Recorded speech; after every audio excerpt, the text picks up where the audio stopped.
नमस्कार साथियों, देखिए आज का वीडियो बहुत ही महत्वपूर्ण है, तो प्लीज वीडियो के एंड तक बने रहिएगा। वीडियो को लाइक, शेयर और चैनल को सब्सक्राइब कर बेल आइकन वाले बटन को जरूर प्रेस करेगा। तो यहाँ पर देखिए हम आज के वीडियो में बात करेंगे सतत व्यापक मूल्यांकन सत्र 2024-25 हेतु जो कार्यकारी निर्देश जारी हुए हैं, ये बहुत ही महत्वपूर्ण है, हमारे साल भर यूज में आने हैं, साल भर इस पर कार्य किया जाना है। तो इसलिए आप इसको जो है वीडियो को पूरा एंड तक जरूर देखिएगा। यहाँ पर देखिए इसमें निर्देश जारी हो गए हैं। निर्देश में यहाँ पर बताया गया है, इस वीडियो में हम सिर्फ मासिक मूल्यांकन के संबंध में बात करेंगे, क्योंकि वीडियो बड़ा ना हो और आपको भी इंटरेस्ट खत्म ना हो, इसलिए हम इसको शॉर्ट में बनाने का प्रयास करेंगे ज्यादा से ज्यादा।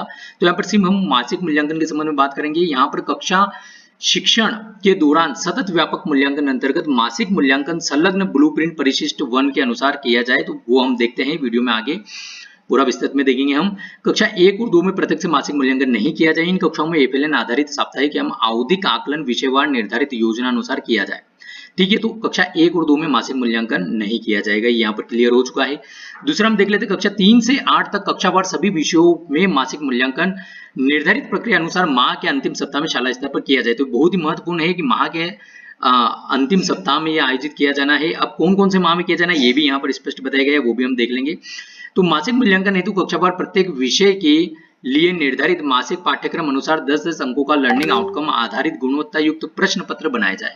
तो यहाँ पर यह महत्वपूर्ण बात है कि गुणवत्तापूर्ण जो है हमको लर्निंग आउटकम आधारित गुणवत्तापूर्ण प्रश्न पत्र बनाए जाने, शाला स्तर पर ही बनेंगे। और मूल्यांकन में मौखिक प्रश्नों को भी शामिल किया जाए, इसके लिए भी जो है अंक निर्धारित किए गए हैं अलग अलग कक्षाओं हेतु, वो भी हम देखेंगे आगे।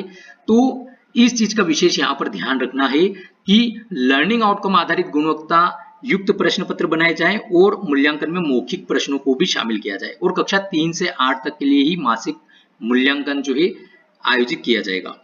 ये दो महत्वपूर्ण बातें हो गई। अब उसके बाद में हम देख लेते हैं वर्तमान अकादमिक सत्र, वर्तमान हमारा 24-25 अभी चल रहा है, तो इसमें मासिक मूल्यांकन माह अगस्त, सितंबर, दिसंबर व जनवरी के लिए जनवरी में लिए जाए। ठीक है, तो इसमें यहाँ पर माह बता दिए गए हैं, मासिक मूल्यांकन माह अगस्त, सितंबर, दिसंबर और जनवरी में लिए जाए। ठीक है, तो यहाँ पर हमको माह क्लियर हो गया, माह के अंतिम सप्ताह में आयोजित किए जाना है ये, और उसके लिए किस प्रकार के प्रश्न पत्र यहाँ पर सम्मिलित किया जाना है, मौखिक भी सम्मिलित किया जाना है, लर्निंग आउटकम बेस्ड सम्मिलित किया जाना है।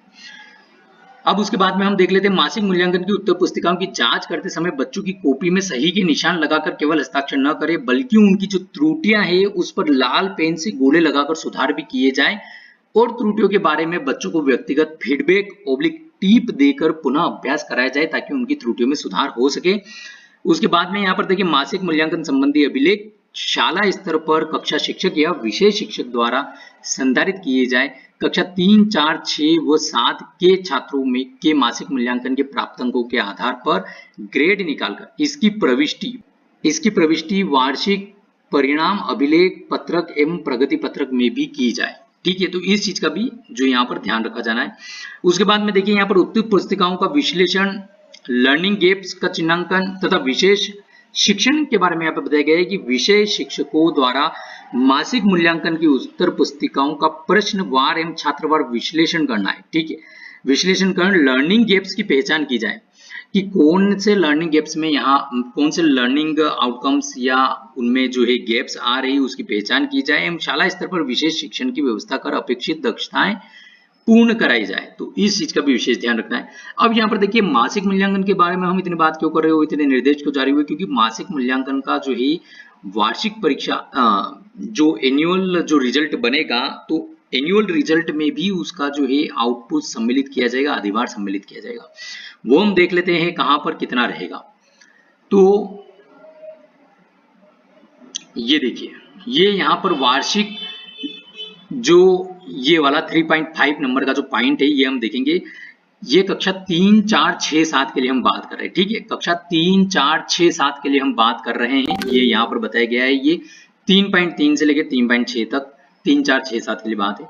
तो यहाँ पर देखिए वार्षिक परीक्षा फल विषयवार मासिक टेस्ट अधिकतम 40। क्यों? क्योंकि हमको ऊपर कौन कौन से मंथ बताया गया है, ये यहाँ पर मंथ हमको बताए गए हैं अगस्त, सितंबर, दिसंबर और जनवरी। तो ये 4 महीने हो रहे, तो 4 महीने प्रत्येक मंथ में 10 अंक का मासिक मूल्यांकन रहेगा, तो 4 मंथ में 40 अंक का रहेगा। तो ये देखिए यहाँ पर 40 अंक हो गए, अधिकतम 40 अंक, जिसका अधिभार 10 अंक।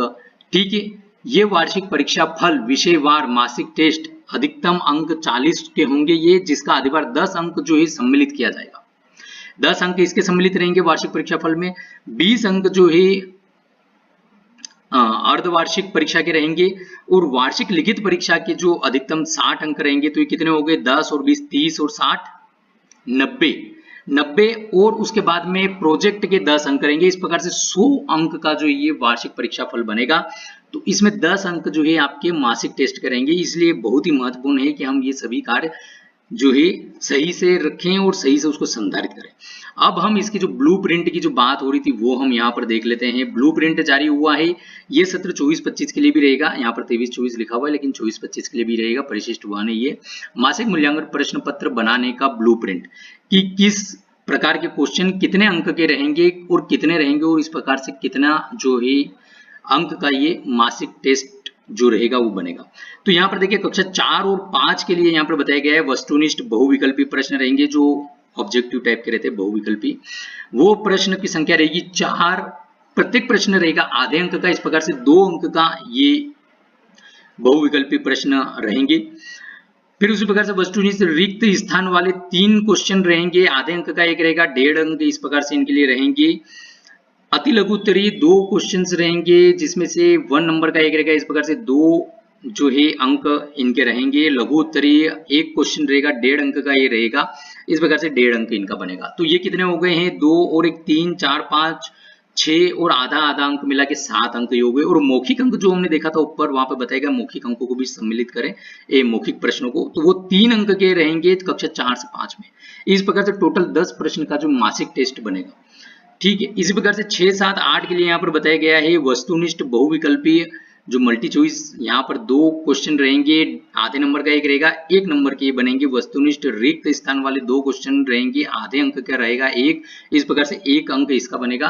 अति लघु उत्तरीय रहेंगे 2 क्वेश्चन, 1 नंबर का 1 रहेगा, इस प्रकार से 2 अंक के ये रहेंगे। लघु उत्तरीय यहाँ पर रहेंगे 2 क्वेश्चन, 1.5 अंक का एक रहेगा, इस प्रकार से 3 अंक के रहेंगे। और दीर्घ उत्तरीय 1 क्वेश्चन रहेगा, 2 नंबर का रहेगा वो, इस प्रकार से 2 अंक यहाँ पर बनेंगे। तो कितने हो गए, 1 और 1 2 और 2 दूनी 4 और 3 7 और 2 9 और 1 रहेगा मौखिक अंक का जो भी प्रश्न रहेगा उसका 1 अंक रहेगा। इस प्रकार से 10 अंक इनके लिए मासिक टेस्ट का ब्लूप्रिंट रहेगा। तो इस आधार पर यहाँ पर ये ब्लूप्रिंट आपको बनाए जाना है। इस प्रकार से मासिक टेस्ट के प्रश्न पत्र आपको बनाए जाने हैं।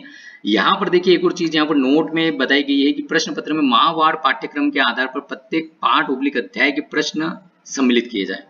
ठीक है, तो इस चीज का विशेष ध्यान रखना है कि माहवार पाठ्यक्रम के आधार पर प्रत्येक पाठ उबलिक अध्याय के प्रश्न सम्मिलित किए जाए, जिसमें प्रश्न के प्रकार वस्तुनिष्ठ, अति लघु उत्तरीय, लघु उत्तरीय, दीर्घ उत्तरीय हो सकते हैं। और प्रश्न बनाते समय लर्निंग आउटकम को भी आधार बनाया जाए। तो साथियों आज की वीडियो में हमने ये देखने का प्रयास किया मासिक टेस्ट से रिलेटेड जो निर्देश जारी हुए हैं वो। तो प्लीज वीडियो को लाइक शेयर और चैनल को सब्सक्राइब करना ना भूलें, और इसको ज्यादा से ज्यादा शालाओं टीचर के साथ में शेयर जरूर करें। मिलेंगे हम नई वीडियो में नई जानकारी के साथ। धन्यवाद।